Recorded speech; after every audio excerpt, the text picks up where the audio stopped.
Okay, so here we are. We're going to talk about marriage, and we're going to talk about acquiescing in marriage. These two are good at acquiescing, I would say. I would say they're gifted that way. So what word did you say? Acquiescing.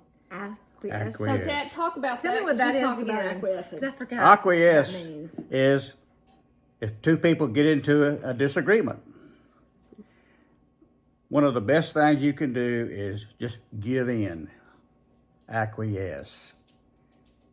It's giving in to another outlook. Okay, yeah. All right. I'm good at that. But on the train of perseverance, get your ticket and hop on the train.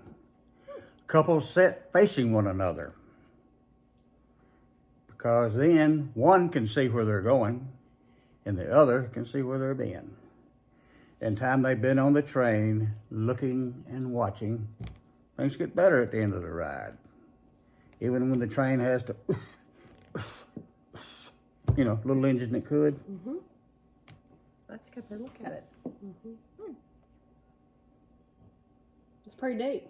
That is pretty deep. A little bit too deep. I like it. I didn't have time to think about it. I could have Did you just come back with that just now? No, not just now. That was part of my thing back then, but I may not have said it like that. That's good. That's I like pretty it. good. Yeah. One can see where they're going. And one can see what they've The other done. can see where they're being. See? Yeah. You see?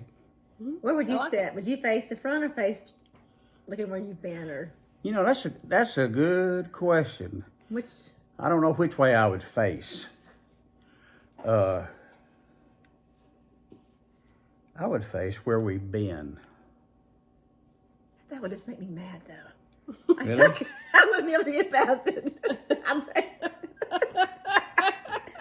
If Really? I've had a Well, disagreement- that's another good point. You do have to forgive and move. That's on. right. That's right. That's You got to right. let go. Well, Things. the reason I looked where we've been was, You learn from it. yeah. Well, one thing is just a pretty selfish thing. When your mom and I first married, I had a 1969 Volkswagen. Okay. And your mom was on crutches. And so one weekend in March, we decided that we were going to drive to Tennessee to Pigeon Forge. Okay. While we were on the way, it snowed. People in Pigeon Forge and the college students came down. Everybody was just so happy because it snowed and they could go down the ski lift. And we went to Pigeon Forge.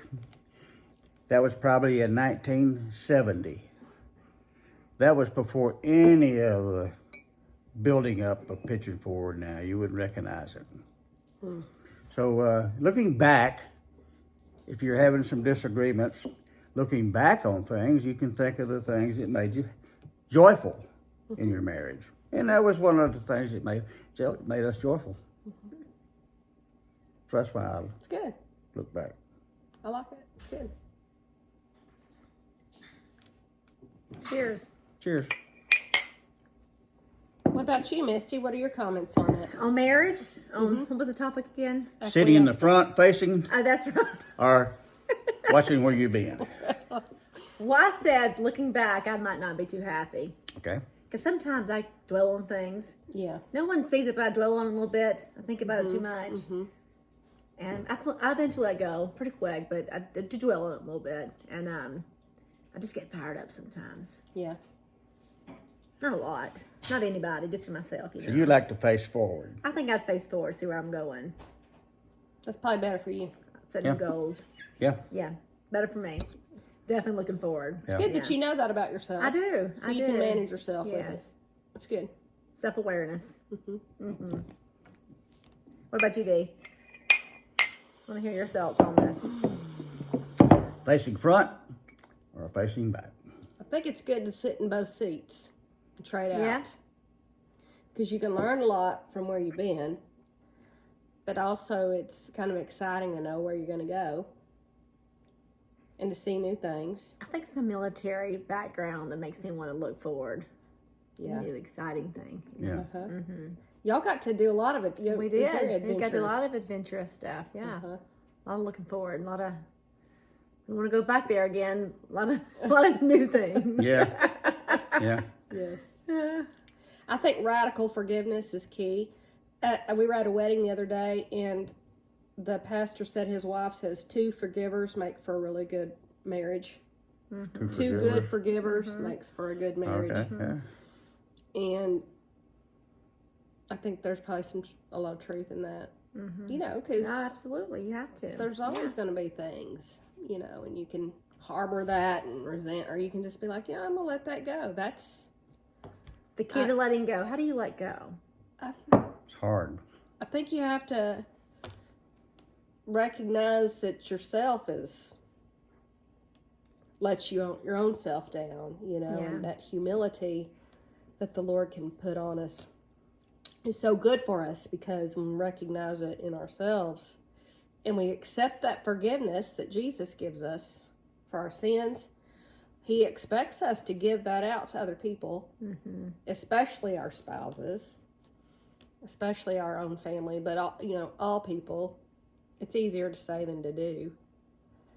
But I see some really gifted, beautiful people that in their marriages, they've held on to some anger and bitterness and things, and they've just let that eat them up and affect their relationships. And it's just, I try to encourage them to do radical forgiveness, because, you know, you can always find things to be upset with people about, or circumstances or whatever. But the devil likes to do that to us, to take away our joy. Yes. Because he can take away our joy by letting us, if we will dwell on those things that are not of the Lord. And so I think radical forgiveness is really key. And it's good. I think so. And hunting the good stuff. Just hunting the good stuff in your marriage.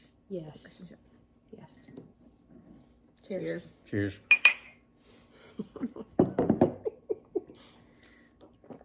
It's hot. It's cold water. They didn't know it. They didn't know it. That's right. It's good. Yeah. Anything else you want to say? Okay. About me. Anything else you want to say? Okay. Believe it or not, I know. Well, Right. What's something I want to say? We'll stop this one and then we'll do one more. Okay.